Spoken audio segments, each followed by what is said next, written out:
ಯಾಕಂದರೆ ನಾವೆಲ್ಲರೂ ರಂಗಭೂಮಿಯನ್ನು ಮುಟ್ಟು ವಾಪಸ್ ಬಂದಿರ್ತೀವಿ. ಭೋರ್ಗರಿಯೋ ಮಳೆಯಲ್ಲಿ ಬೊಗಸೆಯಲ್ಲಿ ಎಷ್ಟು ನೀರು ಉಳಿಯುತ್ತೋ ಅಷ್ಟೇ ನಮಗೆ ದಕ್ಕತ್ತೆ ಅಂತ. ರಂಗಭೂಮಿನೂ ಅಷ್ಟೇ, ಅಲ್ಲಿ ಗಟ್ಟಿಯಾಗಿ ನಿಂತವರಿಗೆ ಮಾತ್ರ ರಂಗಭೂಮಿ ಅಂತ ಅನಿಸುತ್ತೆ. ಎಲ್ರಿಗೂ ಪರಿಚಯ ಇರುತ್ತೆ, ಆದರೆ ಅದರಲ್ಲಿ ಮಿಂದೇಳೋದಕ್ಕೆ ಕೆಲವರಿಗೆ ಮಾತ್ರ ಸಾಧ್ಯ ಆಗುತ್ತೆ ಅಂತ. ಆದರೆ ರಂಗಭೂಮಿ ಮತ್ತು ಈ ಸಿನಿಮಾ ಇದೆಯಲ್ಲ, ಇದು ಅವಿನಾಭಾವ ನಂಟು. ರಂಗಭೂಮಿಯಲ್ಲಿದ್ದವರು ಬಹಳಷ್ಟು ಕಲಾವಿದರನ್ನು ಸೆಳ್ಕೊಳ್ಳುತ್ತೆ. ಪಾತ್ರಕ್ಕೆ ತಕ್ಕ ಹಾಗೆ ಬದಲಾವಣೆ ಆಗ್ತಾ ಇರ್ತಾರೆ, ಪಾತ್ರಕ್ಕೆ ತಕ್ಕ ಹಾಗೆ ಡೈಲಾಗ್ಗಳನ್ನು ಬದಲಾವಣೆ ಮಾಡ್ಕೊಳ್ತಾ ಇರ್ತಾರೆ. ಆದರೆ ಸುಚೀಂದ್ರ ಪ್ರಸಾದ್ ಅವರು ತಮ್ಮ ತನವನ್ನು ಬಿಟ್ಟು ಮತ್ತೆ ಒಂದು ಪಾತ್ರವನ್ನು ಒಪ್ಕೊಳ್ಳಿಲ್ಲ. ಇದು ಸಿನಿಮಾ ಒಂದು ರೀತಿ ಅದೊಂದು ಮಾಯಾಪಟ್ಟಿಗೆ ಅಂತ ಹೇಳ್ತಾರಲ್ಲ, ಅದು ಬಹಳಷ್ಟು ಬದಲಾವಣೆಗಳನ್ನು ತಂದುಬಿಡುತ್ತೆ. ನಾನು ನ್ಯಾಷನಲ್ ಕಾಲೇಜ್ ಜಯನಗರ್ನ ವಿದ್ಯಾರ್ಥಿನಿ. ಅಲ್ಲಿ ನಿಮಗೆ ಹೆಚ್ಚಿನ ಕಲಾಕ್ಷೇತ್ರದಲ್ಲಿ ಎಷ್ಟು ಪ್ರತಿಭೆಗಳು ಉದ್ಭವ ಆಗಿದ್ದಾರೆ ಹೇಳೋದಕ್ಕೆ ಲೆಕ್ಕಗಳಿಲ್ಲ. ಮುಚ್ಚಿಯೂ ಹೋಯ್ತು ಈಗ ಅದು.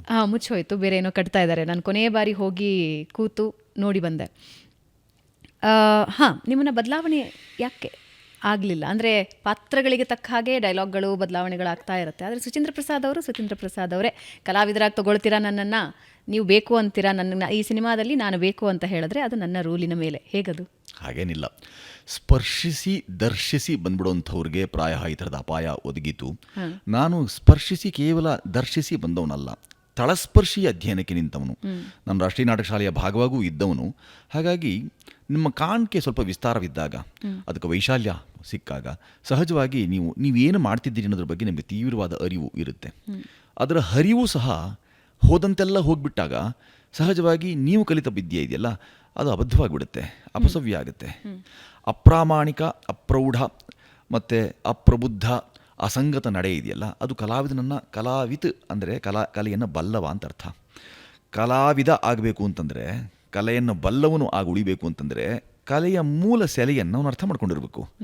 ಈ ಕಾರಣಕ್ಕಾಗಿ ಯಾರು ಆ ಥರದ ಕಲೆಯನ್ನು ನಿಜವಾದ ಅರ್ಥದಲ್ಲಿ ಓದಿಕೊಂಡು ಬಂದಿರ್ತಾರೋ, ಯಾರಿಗೆ ಅದು ಕೇವಲ ದರ್ಶಿಸಿಯೋ ಸ್ಪರ್ಶಿಸಿಯೋ ಅಲ್ಲಿ ಮುಟ್ಟಿ ಓಡಿ ಬರ್ತೇನೆ ಗೋಡೆ, ನನಗೆ ಸಾಧ್ಯ ಆಗಿಲ್ಲ ಬಂದುಬಿಟ್ಟೆ ಅಂತ ಹೇಳ್ತಾರೋ ಅಂಥವ್ರಿಗೆ ಅದು ಕಷ್ಟಕರ ಅಂತ ಅನಿಸಿತು. ಆದರೆ ಅಲ್ಲಿ ನಿಂತು ಅಲ್ಲಿ ಬರುವಂಥ ನೀವು ಹೇಳಿದಂಥ ಆಗಿನ ಬಿರುಗಾಳಿ, ಭೋರ್ಗರದ ಸಮುದ್ರ, ಮತ್ತೊಂದು ಅಲೆಗಳು, ಎಡೆ ತೊಡೆಗಳು, ಆ ತಡೆ ಏನೇನು ಎಡೆ ತಡೆ ಇದ್ದಾಗ್ಯೂ ಸಹ ನೀವು ಸಂತೆಯಲ್ಲಿ ನೀವು ನಿಂತಿದ್ದೀರಿ ಕಬೀರರಾಗಿ. ನೀವು ಸಮುದ್ರದಲ್ಲಿ ಮಾಡಿದ್ದೀರಿ, ಸಮುದ್ರ ತಟದಲ್ಲಿ ಮಾಡಿದ್ದೀರಿ ಮನೆ, ಬೆಟ್ಟದ ಮೇಲೊಂದು ಮನೆ ಮಾಡ್ಕೊಂಡಿದ್ದೀರಿ. ಇದೆಲ್ಲವೂ ನಮಗೆ ವಚನ ವಾಂಗ್ಮಯ, ವಚ ಧಾತುವಿನಲ್ಲಿ ಎಲ್ಲವೂ ಅಡಗಿದೆ.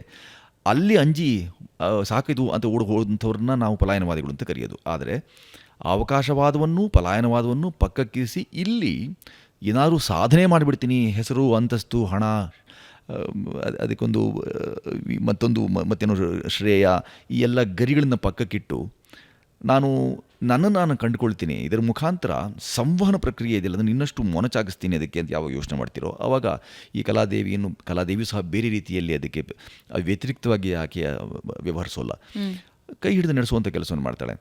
ಮಿಕ್ಕವರೆಲ್ಲರೂ ಪ್ರಾಯ ಹಾಗೆ ಮಾಡ್ತಾರೆ ಅಂತ ಅನಿಸುತ್ತೆ. ಇಲ್ಲಿ ದಿಢೀರ್ ಶ್ರಮರಾಹಿತ್ಯವಾದಂಥ ದಿಢೀರ್ ಯಶವೋ, ಹಣವೋ, ಕೀರ್ತಿಯೋ, ಹೆಸರೋ ಎಲ್ಲ ಆಗ್ಬಿಡಬೇಕು ಅಂತ ಯಾರು ವಾಂಛೆ ಇಟ್ಕೊಂಡು ಬರ್ತಾರೆ ಅವ್ರಿಗೆ ಸಹಜವಾಗಿ 8 ವರ್ಷ ಸತತವಾಗಿ 10 ವರ್ಷ ಎಣಿಕೆಗಾಗಿ ಮಾಡುವಂಥ ಕೆಲಸವಲ್ಲ ಅದು.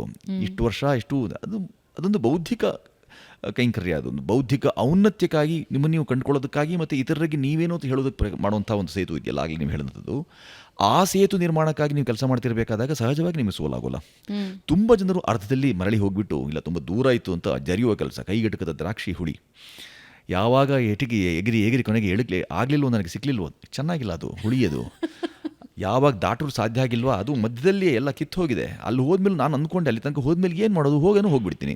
ಹೋದ ನಂತರದ ಸ್ಥಿತಿ ಏನು, ಅಲ್ಲಿನ ಗತಿ ಏನು, ಅದ್ರ ಬದಲು ಇಲ್ಲೇ ಇರ್ಬೋದಲ್ಲ. ಈ ಥರದ ಸಬೂಬು ವೀರರು ಸಮಜಾಯಿಷಿ ಶೂರರು ನಾವು ಆದಾಗ, ಎಲ್ಲಕ್ಕೂ ಸಬೂಬು ಕೊಡುವಂಥ ಸಮಜಾಯಿಷಿ ವೀರರು ನಾವು ಆಗ್ಬಿಟ್ಟಾಗ ಸಹಜವಾಗಿ ಅದು ಅವರಿಗೆ ನೋಡಿ, ಹಣ್ಣು ಬಿಡುವ ಮರಕ್ಕಷ್ಟೇ ಕಲ್ಲು ಹೊಡೆಯೋದು ಯಾರಾದರೂ, ಹಣ್ಣು ಬಿಡದ ಮರಕ್ಕೆ ಯಾರೂ ಕಲ್ಲು ಹೊಡೆಯೋಲ್ಲ.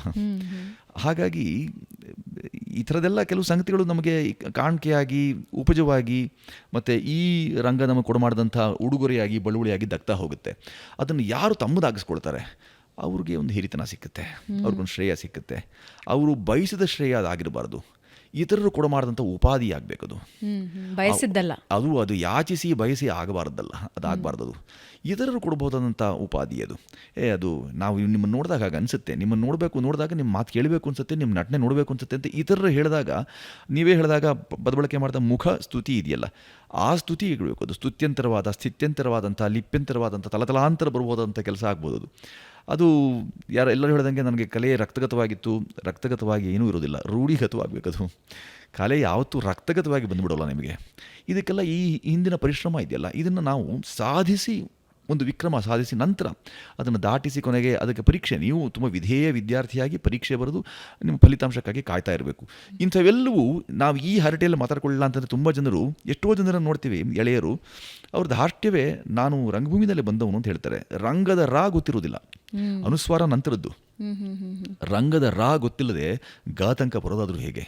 ಮೊದಲು ಅನುಸ್ವಾರ ಬೇರೆ ಇದೆ, ಸ್ವರದಲ್ಲಿ ಅನೇಕ ಪ್ರಭೇದಗಳಿವೆ ಅಂತಲೂ ಗೊತ್ತಿದೆ ನಿಮಗೆ.